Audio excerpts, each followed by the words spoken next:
Ladies and gentlemen, the President of the United States and the President of the Republic of Korea.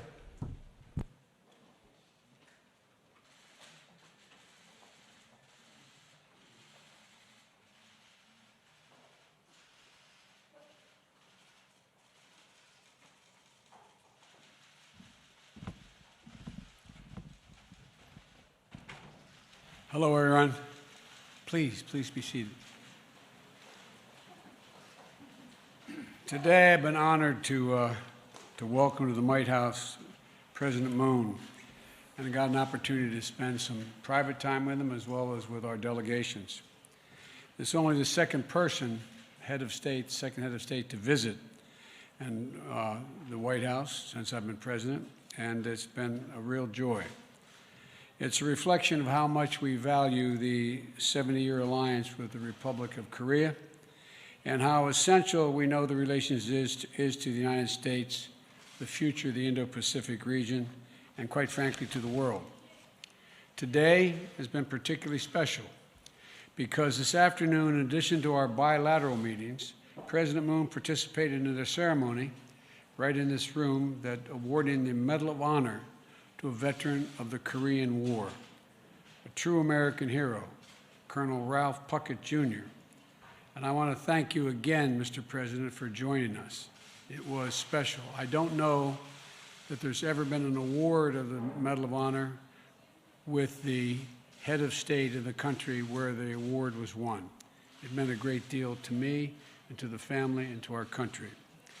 But today not only been an affirmation of our shared history of sacrifice that binds the Republic of Korea and the United States together, it's a commitment to expanding cooperation and shaping our shared future in accordance with our democratic values that have made our nation strong and agile and highly competitive in the 21st century's economies. The Republic of Korea and the United States are both nations built on innovation, and we must both meet the challenges facing us today and look to what is possible for tomorrow. Our partnership is grounded on our ironclad commitment to shared security.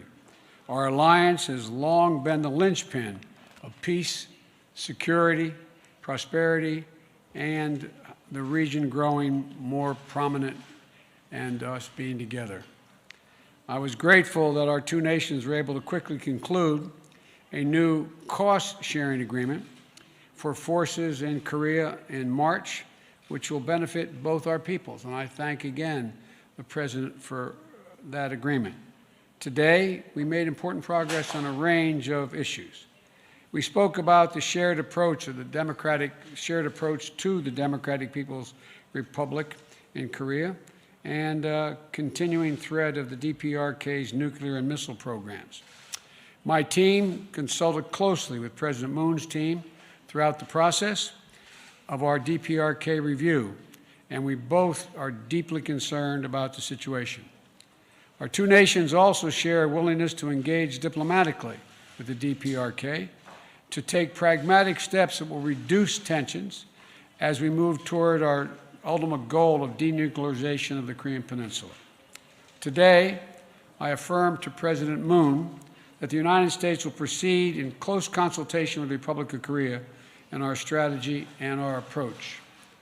And to help drive all these efforts, I'm pleased to announce that Ambassador Sung Kim, a career diplomat and with deep policy expertise, will serve as the U.S. Special Envoy for the DPRK. Ambassador Kim, you're here somewhere today. Stand up, will you? Thank you for being along with us.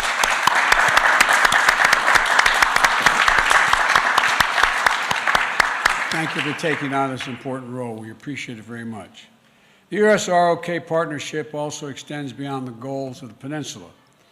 We address issues of regional and global concern through stronger cooperation with partners in the region, including the ASEAN, the Quad, and trilateral cooperation with Japan.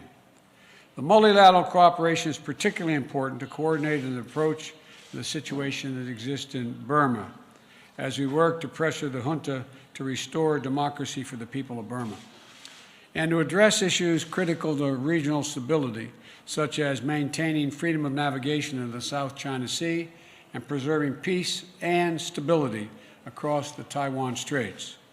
Today, we also discussed ways that the Republic of Korea and the United States will work together to address the challenges of our time, beginning with our efforts to end the COVID-19 pandemic globally. We agreed to establish a comprehensive vaccine partnership to expand the manufacture of vaccines that have been approved safe and effective, and we can scale up global vaccine supplies. We'll strengthen our ability to fight the pandemic and respond to future biological threats.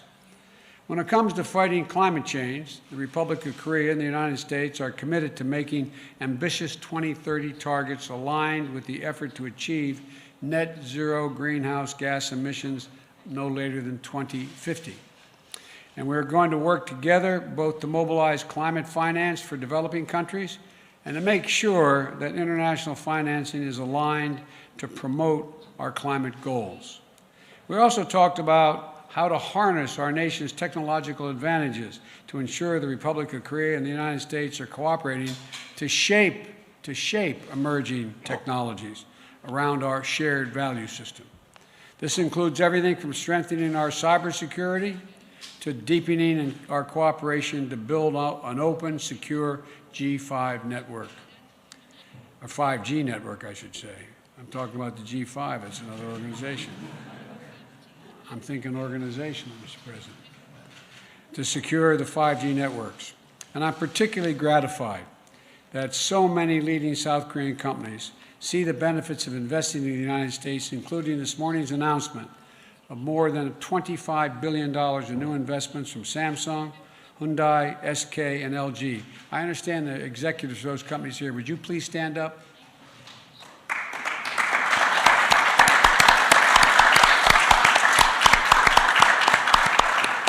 Thank you, thank you, thank you, and I think we'll do great work together.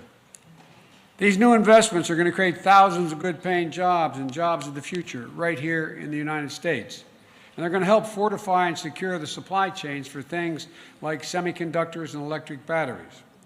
I know, as I said, that the CEOs made the effort not only to do this, but to be here today, and again, I thank them for being here.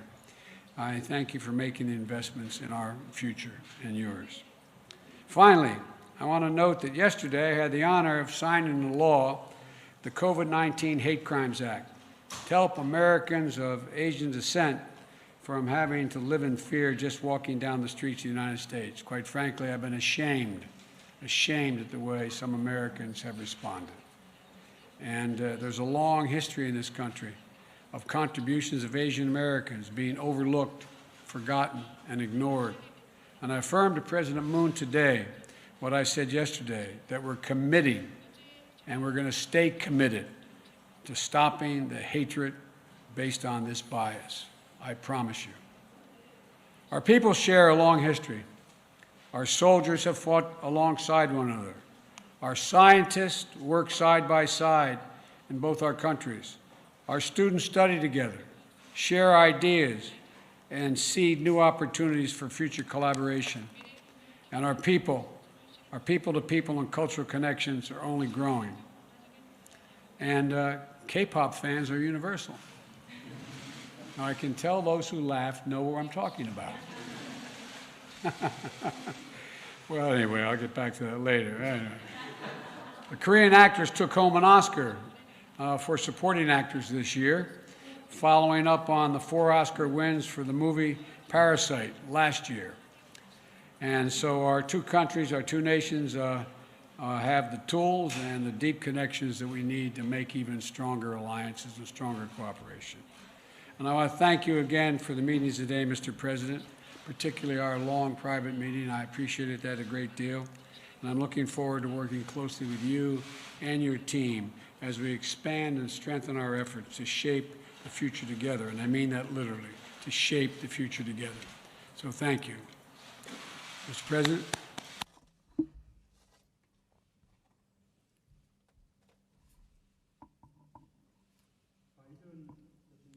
Honorable President Biden, Madam Vice President, I extend my deepest gratitude to you for your special hospitality and welcome. Today, leaders and delegates of Korea and the United States met each other's eye and had a dialogue. For the peoples of our two nations, this will give them hope for recovery from COVID-19, as well as a meaningful gift for celebrating the 139th anniversary of our diplomatic relations. President Biden and I had an awarding ceremony for the Medal of Honor to the Korean War veteran, one-on-one meeting, as well as an expanded summit. For many hours together, we've had a very frank dialogue like old friends as regards the promotion of democracy, inclusive growth, the strengthening of the middle class, climate change response, as well as many other areas. Two of us were able to see for ourselves that we had common interests and commitments.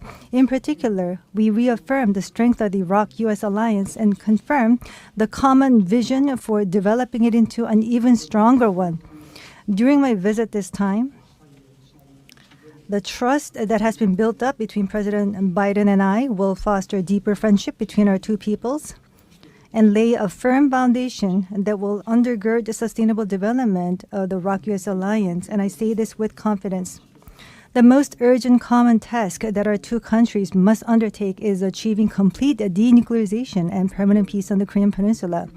Recently, the Biden administration concluded its DPRK policy review, building on past agreements, including the Singapore Joint Statement, while taking a calibrated and practical approach to seeking diplomacy with North Korea, is indeed a welcome direction of the Biden administration's North Korea policy. During the course of the review, our two countries closely coordinated with each other in lockstep, which I note with much appreciation. Moreover, I welcome President Biden's appointment of Ambassador Sung Kim as Special Representative for North Korea policy.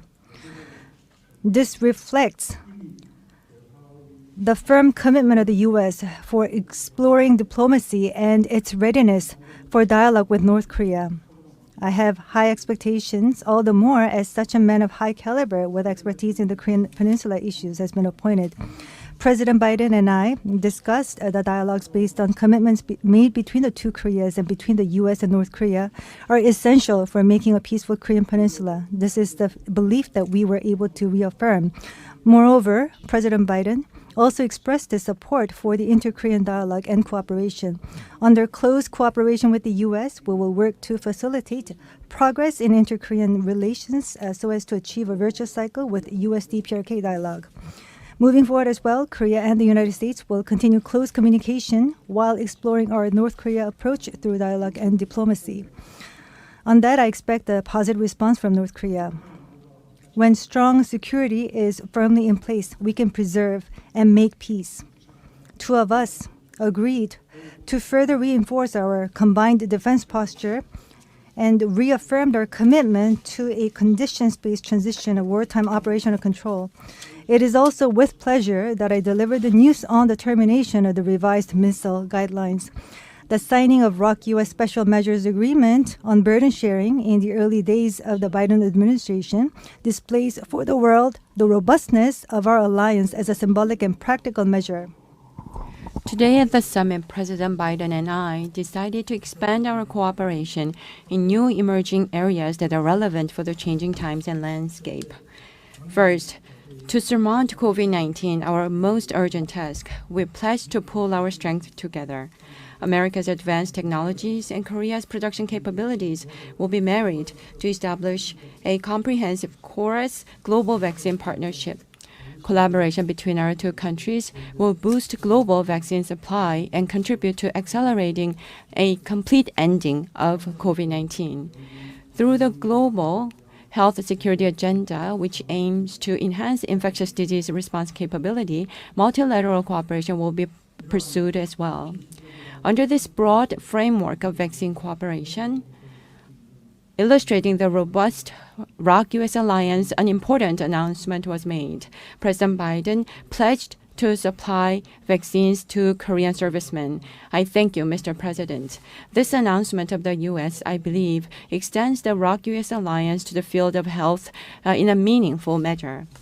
Second, from semiconductors, EV batteries, pharmaceuticals to other cutting-edge manufacturing technology sectors, in an effort to build secure supply chains, we committed to work in close concert.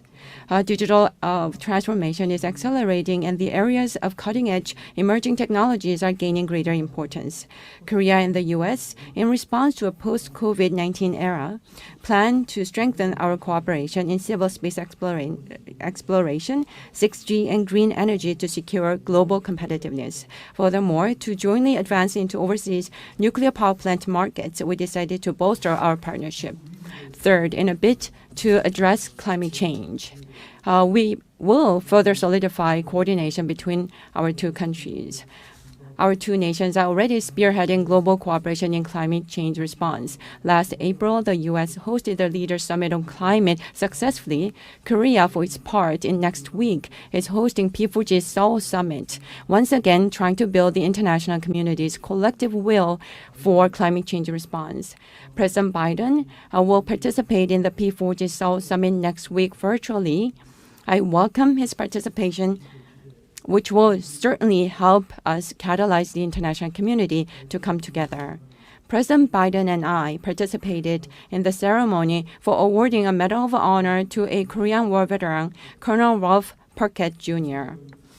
Based on the ROK-U.S. alliance rooted in the noble sacrifices of our heroes, our two nations will usher in a new future together, without a doubt. Today's meetings between President Biden and myself and between the U.S. and Korea will mark another milestone for our bilateral cooperation towards a new era. President Biden has extended such warm hospitality, and I express my deepest gratitude once again. I look forward to our frequent communication and continued close consultation. Last but not least, yesterday, Israel and Hamas agreed on a ceasefire, which is indeed a relief. I appreciate President Biden's hard work and leadership in this regard. Thank you. Thank you. Well, the first question, I'm told, is Mary Alice Parker, ABC.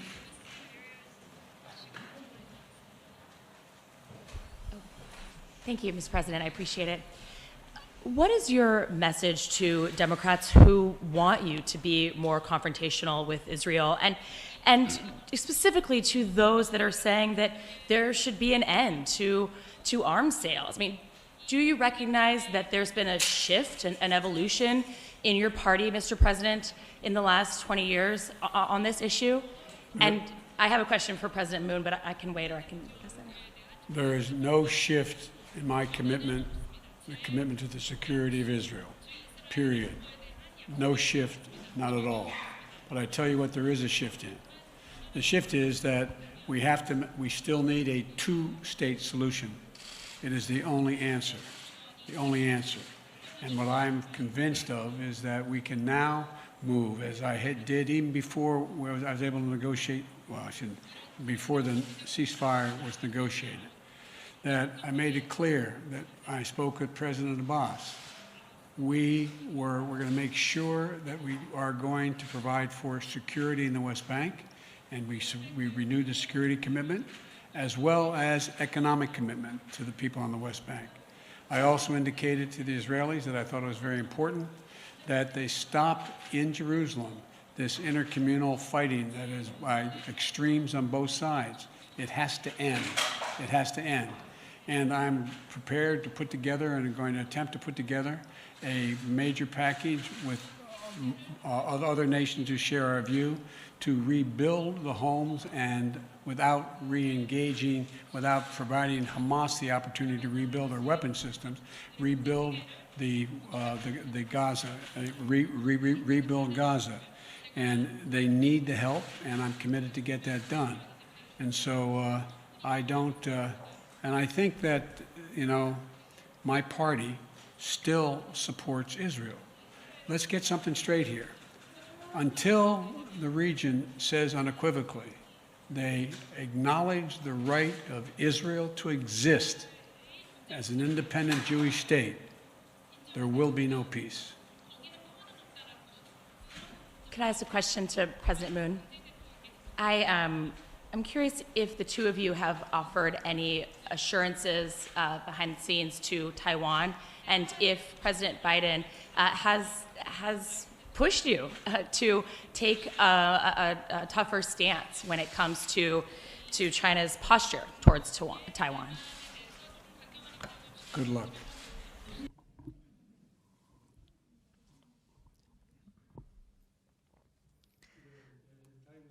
Well, fortunately, there wasn't such pressure. But as for peace and stability in Taiwan Strait, we agreed how important that region is.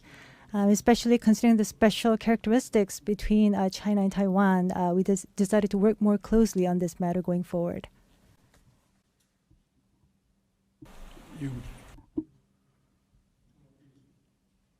So we have a question from a Korean journalist over here. Yes, two from the left.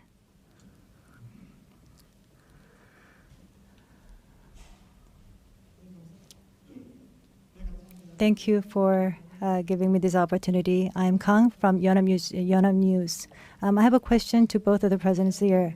As was mentioned by the former journalist, I understand that the Israel and Palestine issues is very important, but North Korea's nuclear issues is equally important. On your to-do list, what's the number that's given to the North Korean nuclear issue on your priority list, Mr. President Biden? And also to President Moon, in terms of your roadmap for resolving the nuclear issue in North Korea. I want to understand whether your time schedule actually matches and is equal to one another in terms of resolving the nuclear issues on the Korean Peninsula.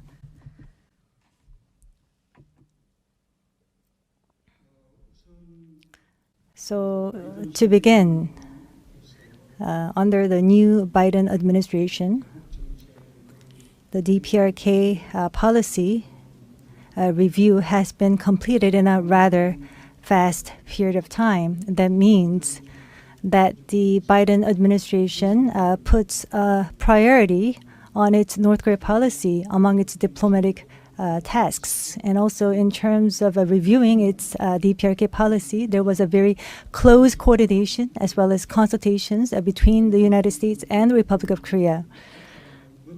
So the principle of the negotiations towards North Korea has already been announced by the U.S. government. A very calibrated, practical, gradual, step-by-step manner, and very flexible. That is the approach that the current administration is aiming to adopt. So that is the common understanding that we have with the United States, and that we're going to continue to work forward on this. And in terms of the timeline for the denuclearization of the Korean Peninsula, there aren't any differences in terms of how we think about this. No differences in terms of our opinions. I agree with what the President just said. Our goal is and remains complete denuclearization of the Korean Peninsula. We want to make practical progress and increase security in the United States for the United States and our allies. You know, we closely studied what others have tried and what worked and what hasn't worked. And, you know, we're under no illusions how difficult this is, none whatsoever. And the past 4 administrations have not achieved the objective. It's an incredibly difficult objective. As we move forward, we're going to stay in very close coordination with our friends and our partners in the region, including President Moon.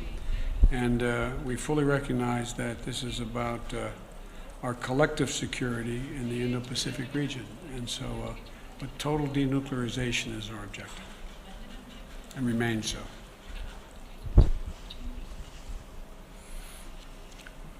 Oh, I get to the next question, huh? I'd like to ask the press a question, if I may. Nancy Cordes, CBS.